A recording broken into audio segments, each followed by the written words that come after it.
So kapag nagluluto tayo, no, dalawa kagad yung tinatanong ng mga tao, paano ba magluluto ng masarap na ulam? So kung gusto niyong malaman ang sagot, tara, samahan niyo ako ngayon. Let's go!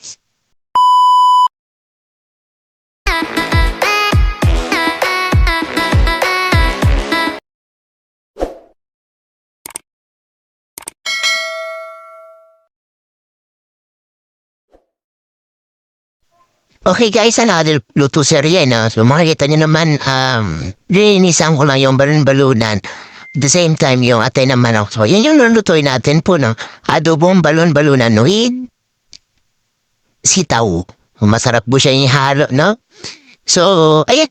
So, habang nilinisan ko siya, syempre tinatanggalan po natin siya ng mga hindi kasama sa pagluluto. Special, I mean na, yung mga part na dapat tinatanggal. So, no need to mention guys na alam niya naman siguro yun, di ba?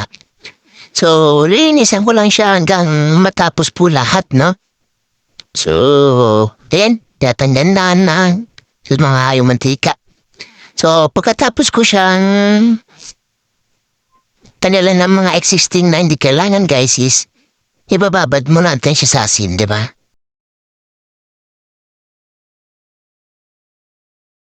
So habang binababad ko yung balon-balunan sa asin guys, no? So nagagayat din ako ng sibuyas dito at the same time yung ang bawang po natin para gagamitin po natin panggisa mamaya, no? And ayun, may nagtanong sa akin daw kung paano magluto ng masarap na ulam. So hindi ko siya masasagot kasi hindi naman po ako masarap magluto ng ulam. Nagluluto lang po ako pero hindi po ako masarap magluto. Yan na po yung gagamitin natin pamluto. Ayun. So, kunin mo natin yung kawali, guys, no? And syempre, since naka-stack siya, hugasan muna natin yung kawali natin.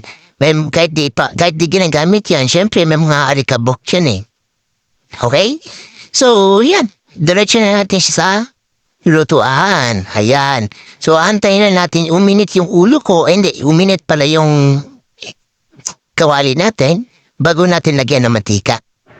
Ayan po, so nilalagyan na natin siya ng mantika, no? Since mainit na yung kawali natin. Ayun, so dagdag pa. Yan, sige, dagdagan mo pa. Tignan natin, cholesterol niyan. Okay, so mainit na yung mantika natin, no? Anong bawang natin, gigisahin na natin until mag-golden brown po yung kulay ng bawang natin. So after that, palap po natin yung sibuyas natin. Siyempre, nagdadagdag ng bango yan sa pagkain. Siyempre, di mawawala yung sibuyas.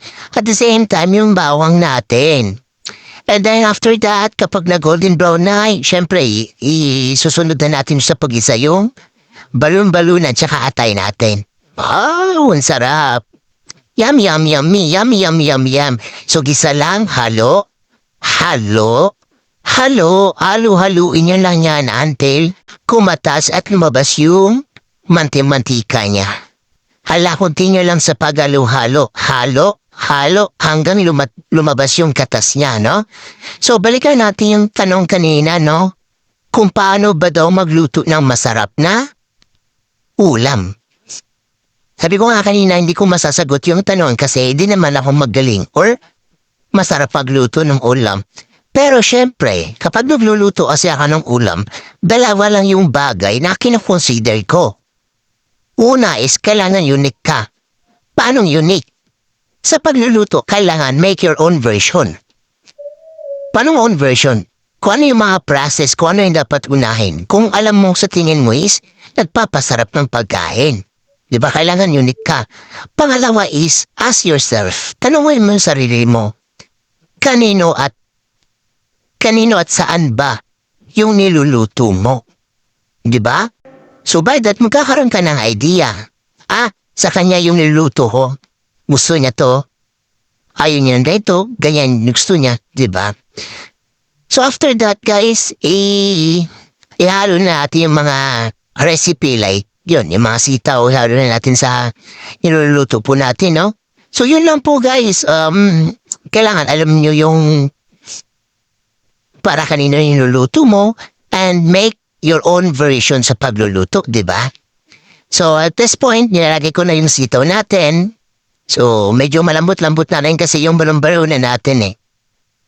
So, antayin natin siyang, ayun, ay antayin po natin siyang lumambot yung sitaw, then all goods na yan. Okay? So, tatakpan na natin, then after that, ihalo na rin natin yung sili. Para kahit papaano, may sipa naman kahit papaano, di ba? Yan, halo ulit, halo, halo, halo-halo lang hanggang maluto. Ayan guys, ito na yung adobong balon-balunan natin with sitaw. Yum, yum, yum. So hanggang dito lang po muna tayo, no? Don't forget to follow our YouTube channel, Kalove Team TV po.